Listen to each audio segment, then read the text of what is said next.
Provisões em casos arbitrais, né? Provisões em casos de arbitragem, de processos arbitrais. Como nós sabemos, o Brasil já é um país hoje em que um grande volume de conflitos empresariais complexos vem sendo resolvido por arbitragem. Como é que fica o CPC 25 nestes casos de processos arbitrais? A regra do CPC 25 é aplicável da mesma forma. Claro que nós vamos tratar de algumas peculiaridades, mas a regra geral do CPC 25 aplica-se perfeitamente aos processos arbitrais. Então, aquelas questões, as 3 perguntas tradicionais do artigo 14 do CPC continuam em vigor. Eu só terei que fazer provisão naqueles casos em que, se eu perder o processo, haverá desembolso, se a expectativa de perda for de perda provável e eu conseguir fazer uma estimativa adequada do valor a ser desembolsado. A arbitragem traz algumas peculiaridades no campo das provisões, sem dúvida. A primeira delas é que não há uma jurisprudência para nortear a estimativa dos resultados.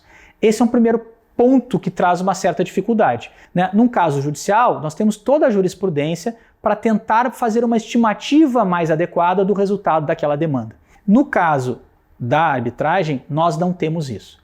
Uma outra coisa muito importante, e que é uma peculiaridade da arbitragem, é que mesmo quando eu tenho múltiplas arbitragens sobre um tema, é difícil supor que o passado será um bom orientador para o futuro. É claro que ele deve ser analisado, mas o que acontece? Na arbitragem, os painéis arbitrais, né, o tribunal arbitral, os julgadores mudam muito. É diferente no tribunal em que eu tenho uma composição fixa, que eventualmente pode ter alguma rotatividade, mas evidentemente eu tenho um órgão já estabelecido. No caso da arbitragem, nada me garante que o julgamento da arbitragem lá atrás, com 3 árbitros, será semelhante ao julgamento de uma arbitragem que está em curso, porque são outros julgadores, com formação completamente diferente.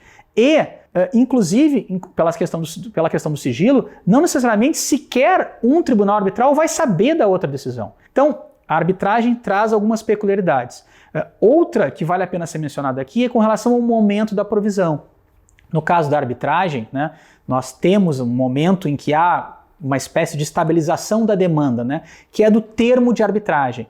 Então, fazendo aqui, e aqui traçando uma distinção com os processos judiciais, se nos processos judiciais, quando a ação é recebida pela empresa, em princípio já é possível de existir uma obrigação de provisão, no caso da arbitragem, me parece como mais adequado não fazer a provisão, quando for o caso de fazer a provisão, respeitados os demais requisitos, simplesmente num pedido de instauração da arbitragem. Teremos que aguardar a assinatura do termo de arbitragem para eventualmente decidir se é o caso ou não de provisão, e muitas vezes, né, mesmo o termo de arbitragem pode não ser suficiente. Às vezes há necessidade de se aguardar as alegações iniciais, as alegações preliminares, para que a provisão adequada seja feita, evidentemente naqueles casos previstos no artigo 14 do CPC 25.